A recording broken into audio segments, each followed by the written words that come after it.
Hello friends, next month మా marriage day ఉందని మా ఆయన అయితే నాకు గిఫ్ట్ తీసుకున్నాడు అన్నమాట. నేను కూడా గిఫ్ట్ తీసుకున్నాను. మా ఆయనకు ఏం గిఫ్ట్ తీసుకున్నామో ఇప్పుడు చూపిస్తాం చూడండి. ఇదేనండి నేను మా ఆయనకు తీసుకున్న గిఫ్ట్. బంగారం ఉంగురం తీసుకున్నాను అన్నమాట. గోల్డ్ తీసుకున్నాను నేనైతే. మా ఆయన కూడా నాకు సేమ్ గిఫ్ట్ తీసుకున్నాడు. ఉంగరమే తీసుకున్నాడు. గోల్డ్ ఉంగరం అయితే తీసుకున్నాడు. ఒకరికొకరు సేమ్ తీసుకున్నాం అన్నమాట. ఎప్పుడు డ్రెస్సులు అయ్యే తీసుకునేది, బర్త్డే అయినా మ్యారేజ్ డే అయినా. ఈసారి అయితే గోల్డ్ తీసుకున్నాం అన్నమాట.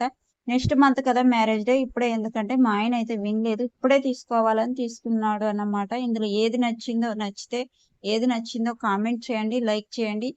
ఇదైతే నాది. ఫస్ట్ చూపించింది అయితే మా ఆయన నేను తీసుకున్న గిఫ్ట్ అన్నమాట. ఇందులో ఏది నచ్చిందో లైక్ చేయండి, కామెంట్ చేయండి. అట్లనే వీటికి కాస్ట్ ఎంత అయి ఉంటదో తెలిస్తే మాత్రం కామెంట్ చేయండి. రెండిట్లో ఏది నచ్చిందో కామెంట్ చేయండి, లైక్ చేయండి. వీడియో నచ్చితే మాత్రం ఒక చిన్న లైక్ చేయండి, కామెంట్ చేయండి. ఎప్పుడు ఒకేలాగా తీసుకోకూడదు, కొంచెం డిఫరెంట్ గా తీసుకోవాలని ఈసారి గోల్డ్ తీసుకున్నాడు అన్నమాట. వీడియో నచ్చితే లైక్ చేయండి. Thank you.